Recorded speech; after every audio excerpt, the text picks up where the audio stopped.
Hello everyone, so welcome back to another video. We are going to talk about what we did throughout the whole month of April. So there's actually a lot of things that happened in April and we're going to go through it with you guys. So first of all, in April, we had about 3 guests that came and visit us. So first one was Kelly's sister, Lucy. So we practically picked her up like a week before we picked up her uncle and her uncle's friend. Anyways, my sister, she was here for almost a month, so didn't that go by so fast? It actually did. Yeah. Felt like it was just yesterday that we picked her up and we already sent her off. Yeah, it just went by so fast, and we had a great time with her. So what we did with her was we took her to Koh Samui. So it was actually our first time there. We were as clueless as she was, and so we just tried our best to all have a good time together. We had a great time in Koh Samui. I really recommend it. I think we did enough research too, so we were actually able to do most of the things that we planned it,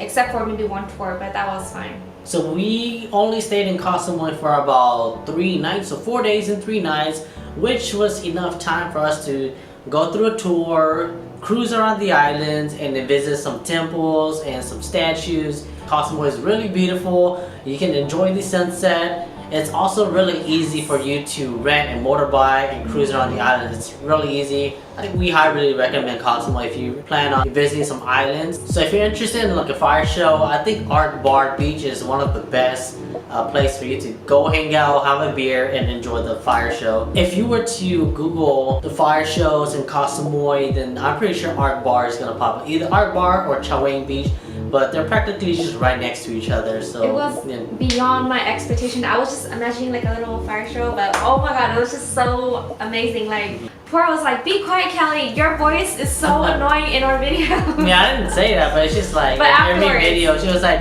"Oh my god, wow, they did karate," like that. Stuff like that. It was really cool. And so right after Koh Samui, we flew back to Bangkok. Okay, so when we got to Bangkok, we took Lucy to go eat some 12 baht noodle at this place called Boat Noodle Alley. You can pretty much eat like a small bowl of Thai boat noodles for about 30 cents. So after the 12 baht noodles, I think it was already around almost time for us to go pick up Kelly's uncle. So we went back home, rest for a bit, we freshened up, and then we took the BTS, which was like another hour to get to the airport because that was like the cheapest mode of transportation for us. Went to the BTS, we went all the way straight to the international airport. We waited there for about 30 minutes or so. We finally met her uncle and her uncle's friend, so we welcomed them, took a few photos, and I think that night was already around like 12 midnight, so it was really, really late. We can't take the BTS anymore because their service is over right at 12 midnight. So after we picked up her uncle, we had to take taxi all the way back to our condo, which was really late. The next morning we slept in. Yeah, we slept in. Yeah, because we were so tired. Okay, so we're gonna go to the palace. We're gonna go see Wat Phật. Like I had all these plans, and then everything changed because it was just so hot. It was so hot in Bangkok. Yeah. What we did was we went to go eat at this place called Cabbage and Condom. Yeah. So this place is actually really unique and interesting because this place, all the money that they're making, it goes towards educating people about safe sex, all that. So it was actually really nice. It was our first time seeing a restaurant that is decorated with condoms. Yes, decorated with condom, promoting safe sex. After the Cabbage Condom, we went back and we pretty much just rest. So Yang was too tired to go, but we took Ken to Ratchathani? Yes. We took him to Ratchathani, the night market, just to experience like a touristy area. But I think it was just too crazy for him. They did not like it. Lucy and Ken were like, this is gosh, too much tourist people like that. And the prices were obviously more expensive. So because of that, we decided not to go to the palace and to the floating market. Thank God we didn't go because those are definitely tourist traps. So basically, this whole April trip was more like go, go, go actually. So we didn't really have a lot of time to vlog. It was just more like, this day do this day we're traveling here. So for example, Cabbage and Condom, this day, next day we're leaving to Ayutthaya, early in the morning. It was so early. Yes. So we woke up at around like 4 or 5 to get ready, and then 6 o'clock head out to BTS. I was so tired, like I didn't want to put on any makeup, and then I regretted it the second we got to Ayutthaya. So how we got to Ayutthaya was we took the BTS to the Hua Lamphong train station, and then from there we caught a third class train station to Ayutthaya, which took us about 2.5 hours. Got there, there was about like 5 of us. It's easier for us to get a tuk-tuk than to rent motorbikes or ride bicycles. It's way too hot to ride bicycles, so highly recommend if you're in a big group, just hire a tuk-tuk. I think this is the only place where you can rent Thai clothes. So for about $6, which is really cheap, they really like dress you up, fix your hair, even fix your makeup or your eyebrows. They fixed my eyebrows for me, but maybe it's because I went to like a vendor that has a lot of queers or all these like lady boys. Yes, and they put so much jewelry on you. Like I felt like I was Monkey King. The outfit I chose, it was actually too much. She had like a big old Oh my god, I started getting a migraine right here. But everyone had a lot of fun. It's a great place for you to dress up, record, take good photos. It's really nice. There's a river right there too. It's amazing. So after our Ayutthaya trip, so we practically got ready for Songkran. So if you guys don't know what that is, it is the water festival in Thailand. It was actually really amazing. It was our first time experiencing the Songkran. We didn't know what to expect. We didn't know what to expect. We didn't know where to go, so we had to do a lot of research about can we go on the BTS if we're wet, or where's the best place to do the Songkran? Well, first off, we started at Siam. So we meant to go to Silong. Yeah, we meant to go to Silong, but then we stopped at Siam by accident. But it was really fun. Yeah. I think that place is more for like the little kids or more like family friendly. We had a really fun time there because you can actually refill water for free. Yes, for free. There's like water barrel everywhere you go. That was really fun. Yes. And then I had a little bucket, and they all had water. We all had like water. So I had a bucket. It was so fun because, well, when you have the bucket, you're supposed to do this. But I was like, you know what? Get into people's faces and like. The whole objective is to get people as wet as you can. That's it. But you know how that one's more like a family-friendly thing, so then security was kind of like following me, like, no, you can't do that. But, so yeah, it was really fun. But once we actually went to Silong, that's where the craziness started. That's where most of the tourists are at, all the locals. And that's where you have to purchase water. Which kind of sucks, but then we kind of understand it's a way for them to make money on their festival. So, so it was about 5 baht to 10 baht to refill water. It's ice cold water too. Silong is probably one of the biggest places to celebrate the Songkran. It is the biggest attraction in Bangkok. Really recommend the water festival. So the Songkran actually lasts for about 3 days, but we were only there for 2 days. So if you're planning to come to Thailand during the Songkran, the 3 top places you will want to visit is Bangkok, Chiang Mai, and Ayutthaya. And if you want to be in the island areas, it will be Koh Samui. So after the second day of Songkran, we left to Krabi. I think we just spent about a few days there just to experience. It was actually only 1 full day we were there. We only had 1 full day, so we got there, we rented a car. It was actually really weird driving on the passenger side, you know, how the States drivers is supposed to sit on the left side, but then in Thailand we're sitting on the right side driving, so it was really weird at first, but then I actually got used to it. So it was really nice to start driving a car again, because it's been about almost a year since I drove. It's also nice that we rented a car because we didn't have to worry about transportation, so wherever we want to go, we just drove there. We want to go to Krabi town, we drove to Krabi town. But then for us, we stayed around Ao Nang beach over there, so that's more of the touristy area. Yeah, so when we got there, we took a boat ride to Rai Beach, and then we spent like practically the rest of the day there. Probably about like 2 hours. We were at the Dig Cave. After that, we went back. We went to a local market, got some food, and then the next morning we woke up really early to go to my sister's favorite lake.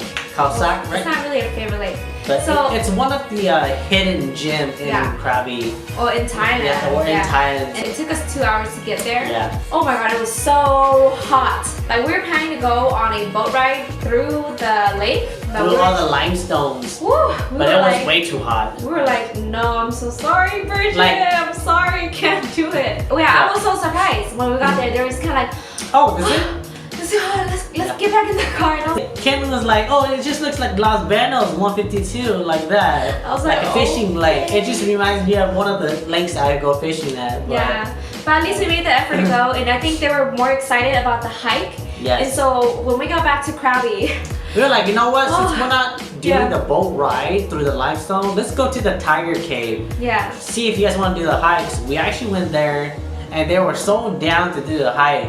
Oh my god!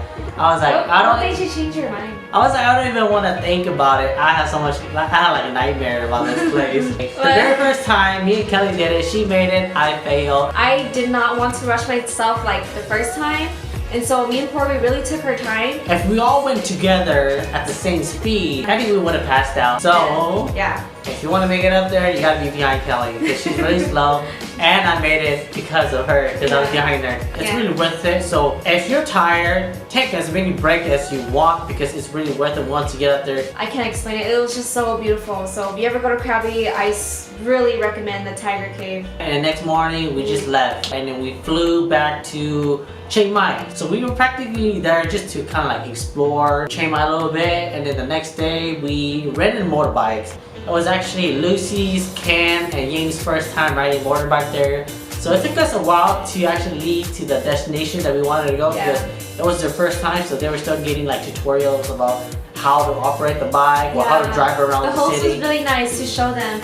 And then we also drove around with the host with everybody, like cruising around. Yeah, so our first destination was Hoi Tung Tao. Yeah, so after we got out of the city, it was more like just cruising and they were able to do it. Yes. When we got there, they were so happy. They were like, oh, that was so easy, that was fun. Yes. That was exciting and that was better than roller coaster. It's easier to ride a motorbike once you're out of the city because there's not that much traffic and you just ride it at your own pace. If whatever wants to pass you, let them pass. It's like that. But once you're in the city, it's really, really crowded. So you have to be really careful about changing lanes or go from like the sidewalk to all the way to the far lane to make a U-turn. So we got to Hoi Tung Tao, and then what we planned on doing over there was just eating on this little hut over the river. The main objective was to try some live jumping shrimp with everyone else because they never had it before, and honestly, they all loved it. It was really good. And then they also got to try some bugs. Insects. Yes. I say overall the food that we had there was really good. Yeah. So right after that, I was like, okay, you guys are ready. Let's go up the mountain. Yeah. And so we actually went up to Doi Sutet area. the Hmong village. The Hmong village. And so I think they had a good time cruising up there. It was easy. Yeah, the way there is easy. The hard part was when you're about to reach the Hmong village, it starts going downhill like super steep and it's curvy with potholes. I think you didn't say it loud enough, like, oh, brake, don't gas. Like, I don't think they heard you. But they all got into little accidents. they all kind of like fell. I don't even know about Lucy and Ken because they were behind us. And then Kelly and I, we were on the same bike, so we were okay. Yang, he was right behind us. He was like, brake! He was like, brake, and then boom, he just fell. Well, and then I looked back. It wasn't really like a bad accident. Yeah. Like he just kind of like slowly fell, and then the bike just kind of landed on his foot. So we had to like, okay, quickly park, run, go help him. And then right after I helped him, I was like, wait, where's Lucy and Ken? They're not even here. Yeah. Oh shoot, I'm more worried about Lucy. So then I turned my bike around, I went up. Eventually, like I drove past them because they were okay, but I think they had an accident before I was able to get to them. Yeah, and someone else, there was like a Hmong guy that drove past and helped them already. I mean, everyone still had fun, even though that happened. Yeah. It was like a really great experience for them, I guess. Like, you know, it's just like a once in a lifetime experience riding motorbike here in Thailand. Oh, and then that night we met up with Zane. So if you don't know who Zane is, he is a guy from the States living in Chiang Mai right now, and he's planning to start up a business. Yeah. And so I thought this was like an amazing opportunity. I was just I messaged him out of the blue, kind of like, oh, you're living in Chiang Mai? Well, we were there for 3 months, you know, like, would you like to grab lunch or dinner? And then he took us out. It was amazing. It was just really good to know him. So overall, in Chiang Mai, our main plan was to go eat some jumping shrimp, explore, eat some street food, ride a motorbike, the mountain life, go to the Hmong village. So after Chiang Mai, we decided to go to Chiang Rai to go visit some white temples, Big Buddha and Blue Temple. So I believe the White Temple is one of the main attractions here in Chiang Rai. No, actually in Thailand. In Thailand. please go. It's so beautiful, and make sure you go early or Make sure you go before 10 o'clock. yeah. Then after that, we went to the Blue Temple, which is also really unique. And after the Blue Temple, we went to the big Buddha called Wat Royal King. I love it. I don't think a lot of people know about this place, so Yeah. it was really, really like Just locals. Yeah, locals. Yeah. We went to 3 temples in Chiang Rai, and then after that, we went to a night market. we were there during the weekend, Yeah, so we were we lucky had to the be weekend there market. during the weekend, and we got some cheap clothes, some cheap skirts. I think we got some traditional Thai skirts for only like $100, So $3. 50, right? Around there. Sadly, Koo and Diego, it's their time to go home. Yeah, so that was already like 2 weeks. Yeah, it flew by so fast. So all of that, what we just talked about, was already about 2 weeks for them.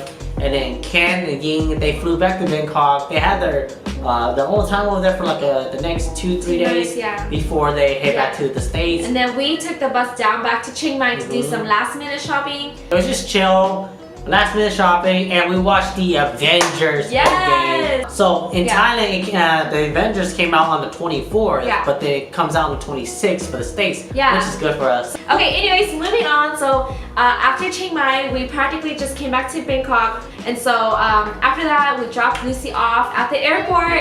And oh my god. Anyways, I really miss Lucy. So practically our objective for coming back to Bangkok was to drop Lucy off at the airport, and then we have about 1 more day left in Bangkok to finalize our Philippines itinerary pretty and to stressful. kind of like pack up and then get ready to fly out to the Philippines. So as of now, it's April 27th, so we're leaving on April 28th to the Philippines. We're going to be there about almost a month, so about 29 days. So it's gonna be an adventure. So I hope you guys still stick around.